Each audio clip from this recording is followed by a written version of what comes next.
Hello, GW political junkies, and welcome to the first Capital Crossfire debate of 2021. I'm Jessica Nix. 2021 is already quite an eventful year. To start the year on January 6th, the nation saw a riot turn into an insurrection at the Capitol. A week later, President Donald Trump was impeached for incitement of insurrection, making history as the only president to be impeached twice. Another week after, Joe Biden was inaugurated as the 46th president of the United States, and Kamala Harris made history as the first Black, female, and person of Asian descent to be sworn in as vice president. On top of the historic political events, the coronavirus pandemic is still prevalent. The country's coronavirus deaths are only growing as the nation is about to reach the grim milestone of 425,000 deaths. Biden is making the pandemic a focus in his presidency. In the first few days of the administration, the president signed multiple executive actions and orders, many related to the pandemic, including mandatory mask wearing on federal property and a plan to increase vaccinations. Beyond executive orders and actions, Biden's cabinet nominations are starting to get confirmed by the Senate. General Lloyd Austin was confirmed as the first Black Secretary of Defense. Janet Yellen was confirmed as the first female Treasury Secretary. And we have another impeachment trial on the horizon, almost a year after the first impeachment trial of Donald Trump. The impeachment trial is set to start on February 8th, causing tensions in the Republican Party. Democrats now have control in both houses of Congress as a result of Georgia's special elections with the tie-breaking vote of the new vice president. So after a very eventful start to 2021, let's dive in. On the right, Kenda Alzubi, an international affairs senior broadcasting from Arlington, Virginia. Kenda is originally from Wisconsin and currently serves as the vice chairwoman of the GW College Republicans and formerly interned at the White House.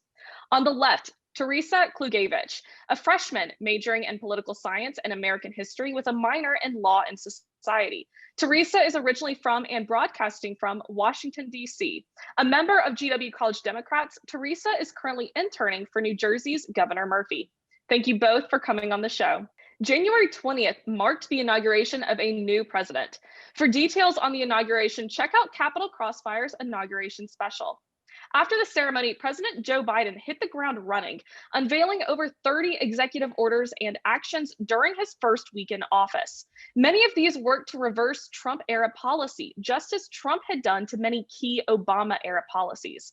Biden rejoined the Paris Agreement, signed an order promoting racial equality, rolled back Trump's, quote, Muslim ban, reversed the transgender military ban, and paused student federal loan payments. Biden is focused on the pandemic and signed a series of orders, including expanding access to COVID-19 treatments and limiting travel from certain countries. Kenda, we'll start with you. What are your thoughts on these initial policy moves and what precedent do these reversals set? Thanks for the question, Jessica. So I think, as you said, this isn't specific to Biden, the signing of a lot of executive orders in his first week in office. But as you mentioned, the Paris Agreement, I think, not in a partisan manner, but just for the sake of adherence to our Constitution, I don't like seeing an executive order used to enter an international agreement again. After all, 2/3 of the Senate is needed to confirm entrance into a treaty. So I would have liked to see some work in Congress on this issue instead of it done through executive order. As for the Muslim ban, I'm Muslim myself, and seeing people use that language to kind of address it as a ban that's against Muslims, I don't think that's necessarily fair. Yes, these countries are predominantly Muslim, but I think we have to address the fact that we have a broken immigration system, and putting a temporary pause on immigration is not a ban or a denunciation against a certain religious group. Another executive order that I'd like to mention notably is the undocumented immigrants being counted in the census.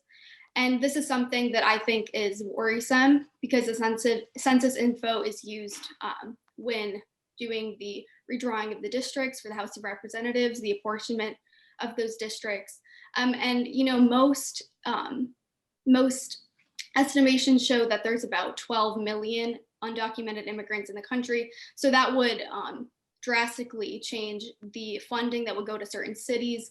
And I think that this is kind of something that should not be done right now. I mean, there are plenty of Americans who don't even have access to funding for insurance or school lunches.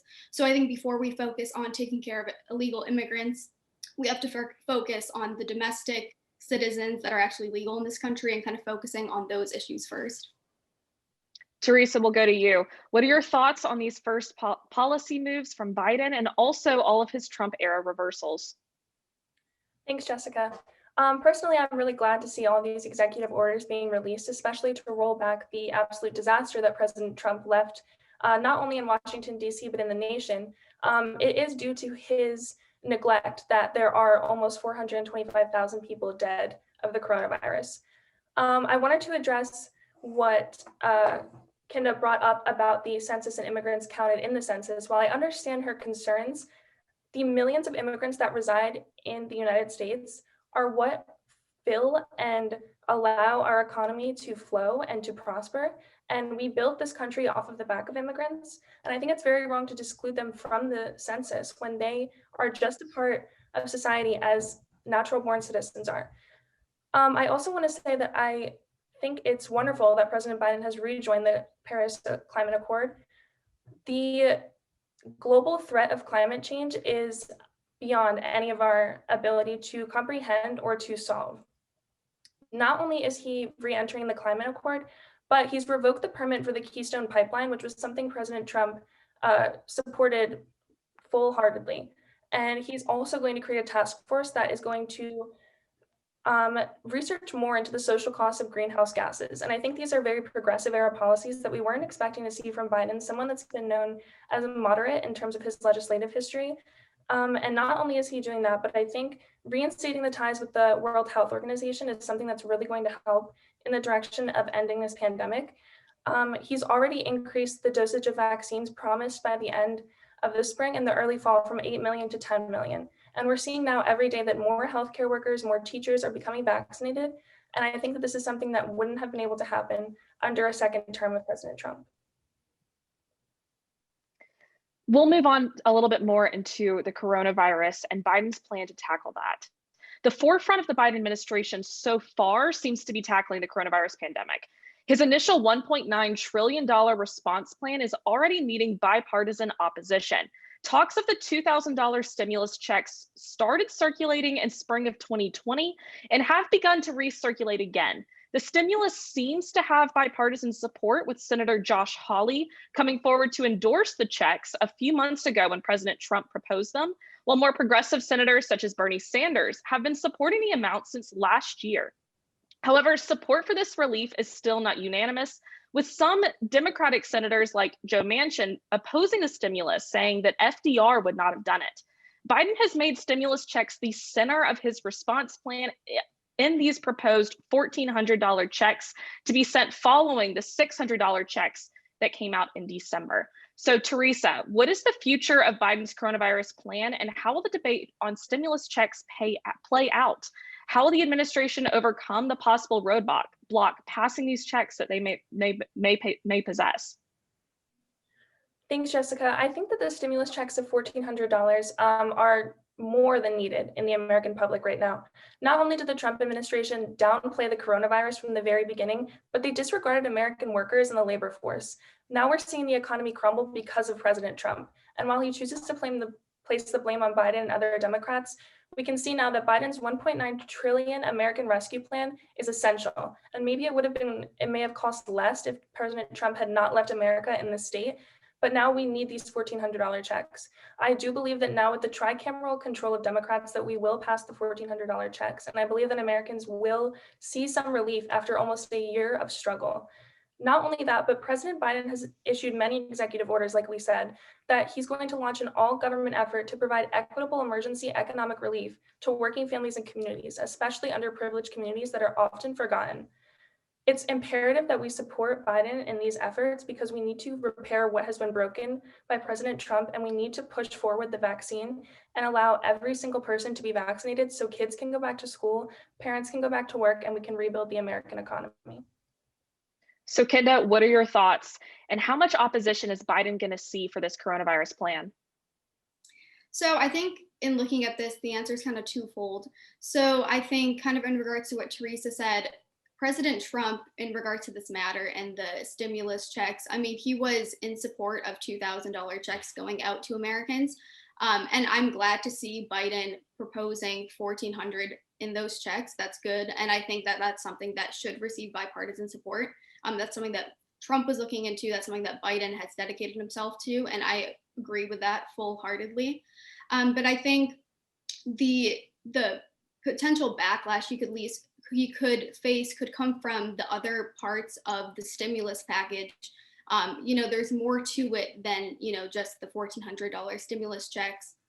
For example, there was funding for cybersecurity that is mentioned in the COVID release package. Also, $15 minimum wage is also mentioned in that package.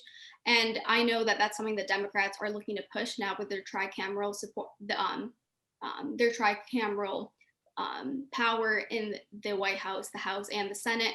However, this issue doesn't really have anything to do with COVID. I think at another point they could bring this up, a federal minimum wage, but really this isn't something that has to do directly with COVID relief. So I think that trying to put that in that bill will face a lot of backlash from the Republican side. So Kenda, you mentioned the $15 minimum wage, and I want to ask a little bit more about that. It is part of the coronavirus plan. There are some Republicans who want the Biden administration to take it out, but then Ron Klein, Biden's chief of staff, said this weekend on Meet the Press that there's no way that they will take this out of the plan.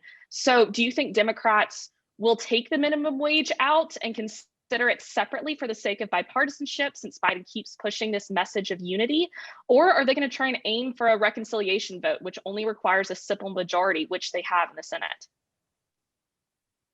I think they will. I mean, the politically expedient thing for them to do would be to keep it in there and move forward with the majority vote. I mean, they have the power to do that right now. And I think that really they have no obligation to take it out. But I think, for the optics of unity, that is something that Joe Biden has, preached in his inaugural address. And back in the campaign, he had said that he wanted to be a president for all Americans. He had vowed, and the Democrats have vowed, to reach across the aisle despite their control.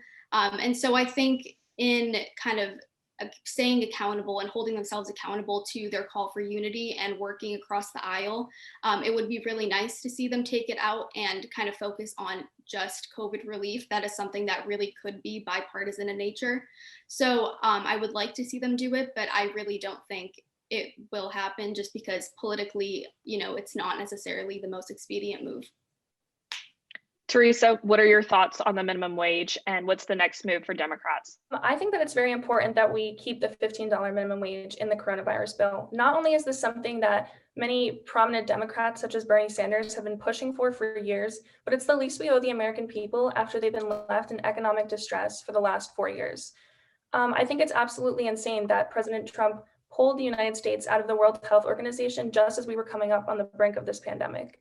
I think it's the least that we owe to the American people after all of this. I think it's the only thing that will help them survive. I think if the minimum wage is raised, then Americans will have the opportunity to pursue greater opportunities and greater economic growth, which they won't see with just this coronavirus bill. The damage that's been done cannot be reversed by this 1.9 trillion American Rescue Plan. And the thought that that sentence has to be said is saddening, but it's what's been caused by the damage the last 4 years.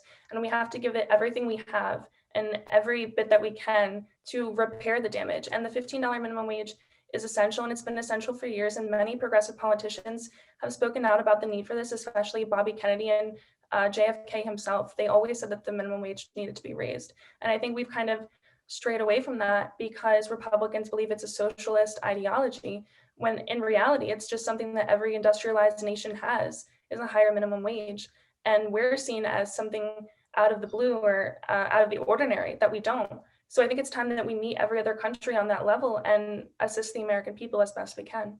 The traditionally red Georgia flipped blue for Biden in November, but the Senate elections continued into early January runoffs. The Peach State Senate seats flipped blue in those elections, with John Ossoff and Reverend Raphael Warnock unseating David Perdue and Kelly Loeffler. Democrats have this 50-50 majority, with Vice President Kamala Harris as the tie-breaking vote. Democrats have the House, they have the Senate, they have the presidency. But How are these party dynamics about to change? Democrats still need bipartisan support for some legislation, and inter-party politics will be key to watch to see where some parties are going to move from here. On the left, Democrats are seeing a split between more progressive members and moderates. On the right, there's this split between Trump loyalists and moderate Republicans that will play out with the upcoming impeachment hearings. So looking at policy and looking at the small majority that Democrats have, Teresa, where does the party go from here, and what should the Democrats' policy focus be now that they have this simple majority? Jessica, while I completely agree that both parties are split between more moderates and more extreme Trump loyalists and progressives on the left side, I think that under Biden, we will unite. As Kinda said, Joe Biden has emphasized unity in every single speech he's given in his entire campaign. And I think now, after seeing 4 years of a fascist government, that the left is ready to unite to fight for President Biden and to fight for Kamala Harris.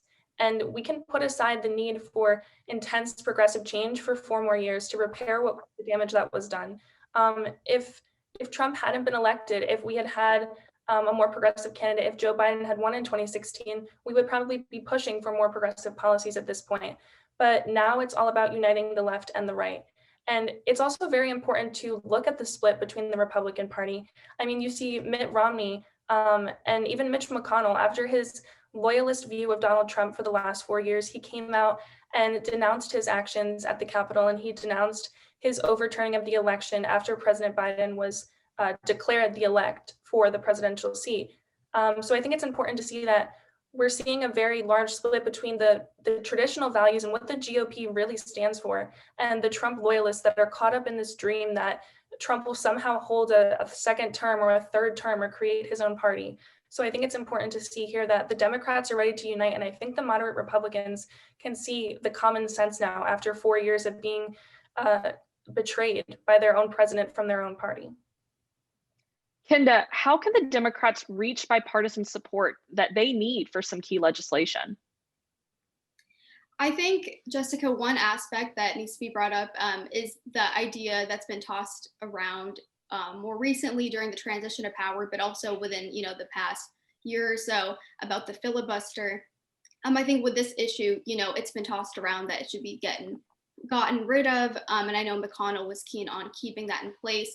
I think that's a really good example of how bipartisan support is kind of required, right? I mean, if Schumer and the Democrats decide that they want to throw this out the window, they effectively wouldn't really need to reach across the aisle at all to get any of their legislation through. And I really hope this stays in place because it would really hold the Democrats accountable in those calls to unity. And, on most measures being moved through the House and the Senate, this would effectively, require them to get at least some folks on the opposite side of the aisle, 10 of them to actually agree with what is in their legislation. So I would like to see this in place and, hope that there's at least some appeals for unity with that. And I wanted to ask more about the filibuster and the showdown that's been going on with that, and that will probably continue until 2022. McConnell reversed his decision on holding back transition materials because he heard a verbal agreement from Senators Joe Manchin and Kristen Sinema on saying that they wanted to keep the filibuster. So, Kenda, going forward, since the filibuster is going to be a hot ticket issue, how is McConnell going to be able to keep it as minority leader? How is he going to keep kind of negotiating with the Democrats to keep the filibuster in place? So I think what we need to see is, a lot of the issues, whether environmental or economic, we have to see that, this isn't something that's just a total progressive takeover. And, if a filibuster is thrown out the window, that's effectively going to be a signal that, the left is telling the right, sit down and shut up. We don't really need your help. And so I, would like to see that this is kept in place. And I think, the biggest way to ensure that happens is, just a clear acknowledgement of the fact that, the political pendulum swings. Right now, the Democrats have the House, they have the White House, they have the Senate. But, that isn't permanent and it's not going to stay that way. Their performance is going to matter and, reflect in the votes, 4 years from now, 8 years from now, and things will change. So I think, on both sides of the aisle, compassion and just, understanding that, yes, it is a political game and sometimes, it is right to do what is expedient for your party, one day you are going to be the minority. Right now, you might be the majority. And just acknowledging that and understanding that if you are showing compassion and, mindfulness towards the minority, hopefully that will be reflected 4 years from now if you happen to be in that position. So I think kind of that acknowledgement might kind of help balance the lever.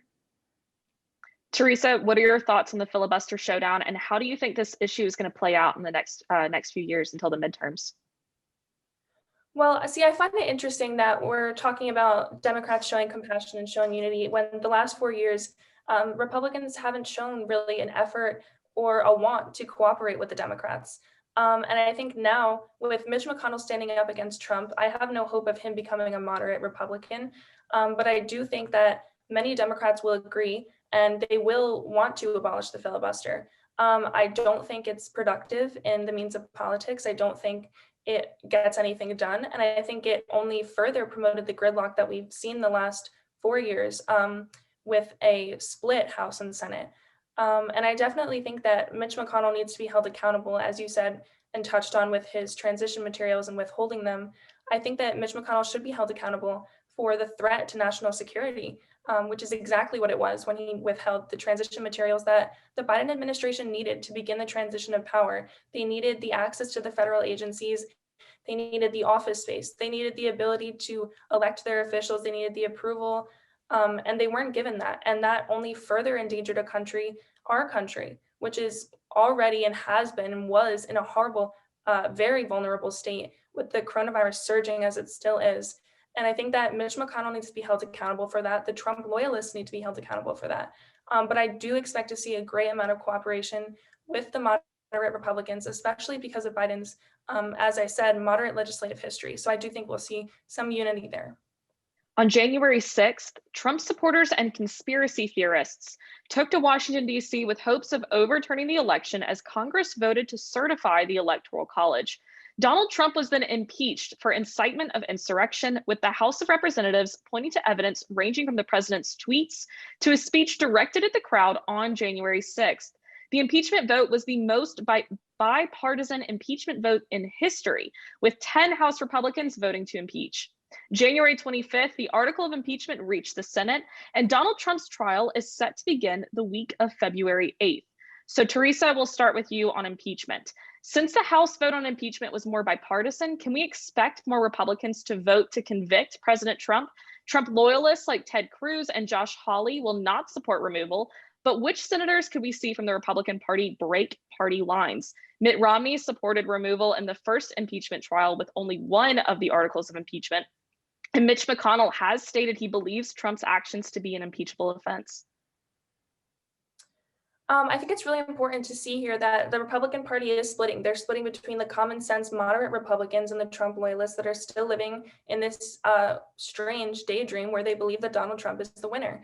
I do think it's important to see that Mitch McConnell, who supported Donald Trump throughout the last 4 years, that led the charge against overturning a fair and free election, has now denounced Donald Trump and his insurrection that he led against the Capitol. He incited domestic terrorism, and he should be held accountable, and he has, because he's been impeached twice now, the only president in US history.